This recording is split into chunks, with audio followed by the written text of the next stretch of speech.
22वां अध्याय पार्वती की तपस्या एवं उसके प्रभाव का वर्णन।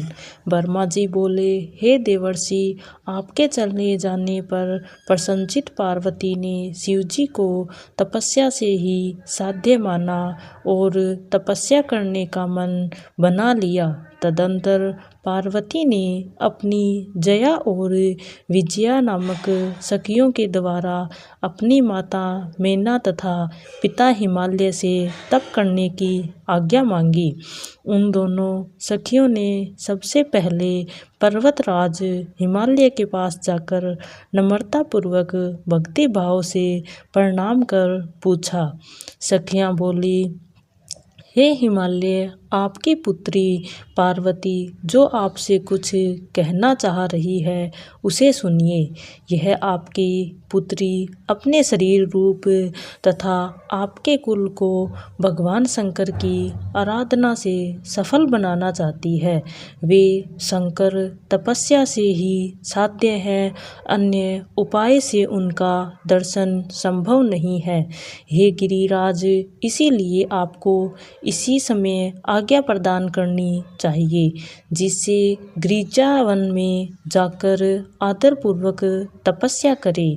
ब्रह्मा जी बोले, हे मुनि श्रेष्ठ, पार्वती की सखियों के द्वारा इस प्रकार पूछे जाने पर गिरिराज भली भांति विचार कर यह कहने लगे।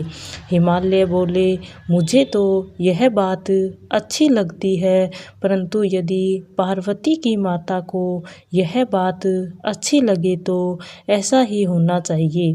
यदि ऐसा हो तो इससे बढ़कर और क्या बात हो सकती है। यदि पार्वती की माता को यह बात रुचिकर लगे तो इसमें हम तथा हमारा कुल दोनों ही धन्य हो जाएंगे। इससे बढ़कर और शुभ कारक कौन सी उत्तम बात होगी। ब्रह्मा जी बोले, इस प्रकार दोनों सखियां पार्वती के पिता के वचन को सुनकर पार्वती की माता से आज्ञा लेने के लिए उनके साथ वहां गई। हे नारद, पार्वती जी की माता के पास जाकर प्रणाम कर हाथ जोड़कर आदरपूर्वक उनसे यह वचन कहने लगी। सखियां बोली, हे देवी, आपको नमस्कार है। हे माता, आप पार्वती के वचन को सुने और उसे सुनकर प्रसन्नतापूर्वक स्वीकार करें। आपकी यह पुत्री शिवजी को प्राप्त करने हेतु तपस्या करना चाहती है। इसे तप करने की आज्ञा पिता से प्राप्त हो गई है, अब आपसे पूछ रही है। हे पतिव्रते, यह उत्तम पति प्राप्त करने हेतु अपने स्वरूप को सफल बनाना चाहती है। अतः यदि आपकी आज्ञा हो तो यह तपस्या करें। ब्रह्मा जी बोले, हे मुनीश्वर, इस प्रकार कहकर सखियां चुप हो गई। मैना यह बात सुनते ही खिन्न मन वाली हो गई और उन्होंने इस बात को अस्वीकार कर दिया। तब वे पार्वती शिवजी के चरण कमलों का ध्यान कर हाथ जोड़कर विनम्र चित्त होकर अपनी माता से स्वयं कहने लगी। पार्वती बोली, हे माता, मैं महेश्वर को प्राप्त करने के लिए प्रातःकाल तपस्या हेतु तपोवन जाना चाहती हूँ। अतः आप मुझे जाने के लिए आज ही आज्ञा प्रदान कीजिए। ब्रह्मा जी बोले, पुत्री की यह बात सुनकर मैना दुखी हो गई और विकल होकर पुत्री को अपने पास बुलाकर कहने लगी। मैना बोली, हे शिवे, हे पुत्री, यदि तुम दुखी हो और तपस्या करना चाहती हो तो घर में ही तपस्या करो। हे पार्वती, अब बाहर मत जाओ। जब मेरे घर में ही सब देवता, तीर्थ और समस्त क्षेत्र विद्यमान है तो तप करने के लिए तुम अन्यत्र कहाँ जा रही हो? हे पुत्री, तुम हठ मत करो और न तो ही कहीं बाहर जाओ। तुमने पहले क्या सिद्ध कर लिया और अब क्या सिद्ध करोगी? हे वत्से, तुम्हारा शरीर कोमल है और तपस्या तो बड़ा कठिन कार्य है, इसीलिए तुम यहीं तपस्या करो, कहीं बाहर मत जाओ। मनोकामना की पूर्ति के लिए स्त्रियों के वन जाने की बात तो मैंने नहीं सुनी है, इसीलिए हे पुत्री, तपस्या करने के लिए वन गमन का विचार मत करो। ब्रह्मा जी बोले।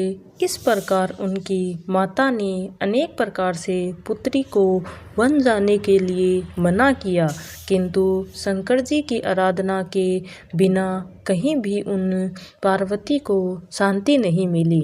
मैना के बार बार तपस्या के निमित्त वन जाने से उन्हें रोका, इसी कारण से शिवा ने उमा नाम प्राप्त किया। हे मुनि, इसके बाद तपस्या की अनुमति न मिलने से उन शिवा को दुखी जानकर शैलप्रिया मैना ने पार्वती को तप करने के लिए आज्ञा प्रदान की। श्रेष्ठ माता की आज्ञा पाकर उत्तम व्रत वाली पार्वती ने शंकर का स्मरण करते हुए अपने मन में बड़े सुख का अनुभव किया। तदंतर शिवा माता पिता को प्रसन्नतापूर्वक प्रणाम कर अपनी दोनों सखियों को साथ लेकर शिवजी का स्मरण कर तपस्या करने के लिए वन की ओर चली। उन्होंने अनेक प्रकार के विचारों, प्रिय वस्तुओं तथा नाना प्रकार के वस्त्रों का परित्याग कर मोजी मेखला बांधकर सुंदर वल्कल को धारण कर लिया और बहुमूल्य हार उतारकर मृगचर्म धारण कर लिया। इसके बाद वे तपस्या करने के लिए गंगावतरण नामक स्थान पर चली गई। ध्यान करते हुए शंकर ने जहाँ कामदेव को जलाकर भस्म कर दिया था, वहीं हिमालय का गंगावतरण नाम वाला शिखर है। हे तात, काली हिमवत प्रदेश के शिखर पर स्थित उसी गंगावतरण नामक स्थान पर गई, जहाँ जगदम्बा और पार्वती काली ने उसे शिवजी से रहित देखा। जहाँ स्थित रहकर शिवजी ने अत्यंत कठिन तप किया था, उस स्थान पर जाकर वे क्षण भर के लिए शिव विरह से व्याकुल हो उठी। उस समय वे हाँ शंकर, इस प्रकार कहकर रोती हुई चिंता तथा शोक से युक्त होकर अत्यंत दुखित हो विलाप करने लगी। इसके अंतरत बहुत समय के बाद हिमालय पुत्री पार्वती धैर्यपूर्वक मोह का त्याग कर नियम में दीक्षित हुई। वे उस महान उत्तम श्रृंगी तीर्थ में तपस्या करने लगी। उस स्थान में गौरी के तपस्या करने के कारण उसका गौरी शंकर ऐसा नाम पड़ा। हे मुने, वहाँ पार्वती ने अपनी तपस्या की परीक्षा के लिए अनेक प्रकार के पवित्र, सुंदर और फलवान वृक्ष लगाए। उन सुंदरी ने भूमि शुद्धि और वेदी का निर्माण कर मन के साथ समस्त इंद्रियों को रोककर उसी स्थान पर मुनि के लिए भी कठिन तपस्या आरंभ कर दी। वे ग्रीष्म काल में दिन रात अग्नि प्रज्वलित होकर उनके बीच में बैठकर पंचाग्नि तापती हुई पंचाक्षर महामंत्र का जाप करती थी।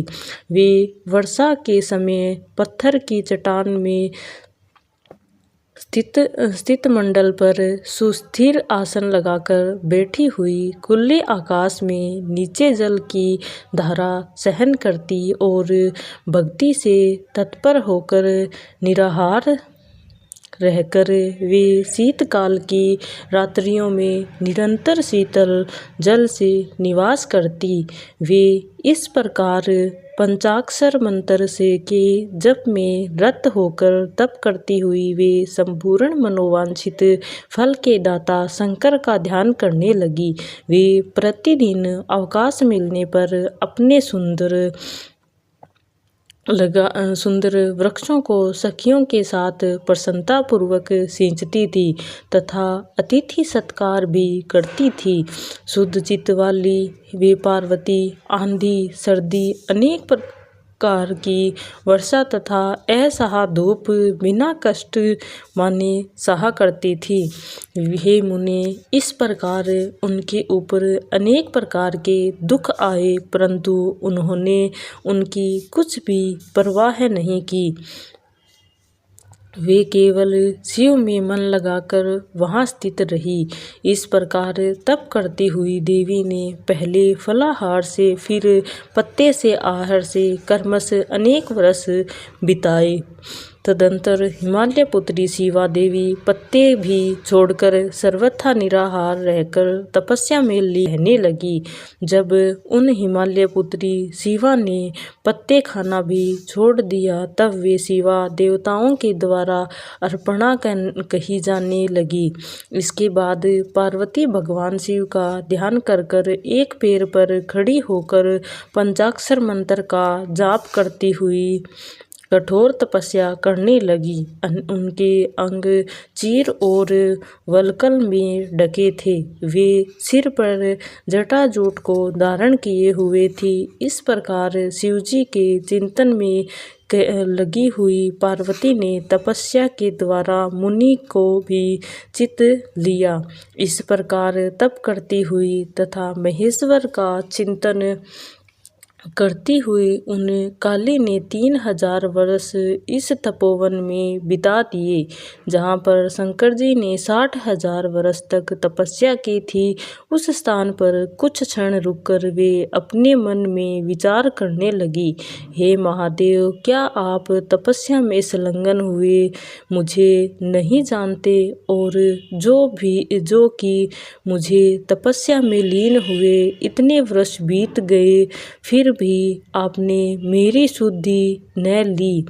लोग एवं वेदों के मुनियों में द्वारा सदा गान किया जाता है कि भगवान शंकर सर्वज्ञ सर्व आत्मा व सर्वदर्शन है। वे देवता समस्त ऐश्वर्य को प्रदान करने वाले, सब प्रकार के भावों में प्राप्त करने वाले, भक्तों के मनोरथ सदा पूर्ण करने वाले तथा सभी प्रकार के कष्टों को दूर करने वाले हैं। यदि मैं अपनी सारी कामनाओं का त्याग कर मात्र वृषभध्वज शंकर में अनुरक्त हूँ तो वे शंकर मुझ पर प्रसन्न हो। यदि मैंने उत्तम भक्ति के साथ विधि पूर्वक नित्य नारद तंत्रोक्त पंचाक्षर मंत्र का जप किया है तो वे शिवजी मेरे ऊपर प्रसन्न हो। यदि मैंने विकार रहित होकर भक्ति पूर्वक सर्वेश्वर शिव का यथोक्त चिंतन किया है तो वे शंकर मुझ पर परम प्रसन्न हो। इस तरह नित्य अपने मन में सोचती हुई उन्होंने नीचे की ओर मुख किए और जटावल्कल धारण निर्विकार होकर दीर्घ काल तक तप किया। इस प्रकार उन्होंने मुनियों के लिए भी दुष्ट कर तपस्या की, जिसका स्मरण कर वहाँ सभी पुरुष परम विस्मय में पड़ गए। उनकी तपस्या देखने के लिए सभी लोग वहाँ उपस्थित हो गए और अपने को धन्य मानते हुए एक स्वर में कहने लगे, धर्मवर्तों के पास बड़े लोगों का जाना कल्याणकारी कहा गया है। तपस्या में कोई परिणाम नहीं है। विद्वानों को सदा धर्म का मान करना चाहिए। इसकी तपस्या को सुनकर और देखकर ऐसा ज्ञात होता है कि अन्य लोग क्या तप कर सकते हैं। संसार में इसके तप से बढ़कर कोई तप न तो हुआ है न होगा। इस प्रकार कहते हुए पार्वती जी के तप की प्रशंसा कर कठोर अंग वाले वे तपस्वी तथा अन्य जन प्रसन्न हो अपने अपने स्थानों को चले गए। ब्रह्मा जी बोले, हे महर्षि, अब आप जगदम्बा पार्वती की तपस्या के अन्य बड़े प्रभाव को सुनिए, जो महान आश्चर्यजनक चरित्र है। पार्वती जी के आश्रम में रहने वाले समस्त जंतु, जो स्वभाव से ही परस्पर विरोधी थे, वे भी उनकी तपस्या के प्रभाव से वैर रहित हो गए।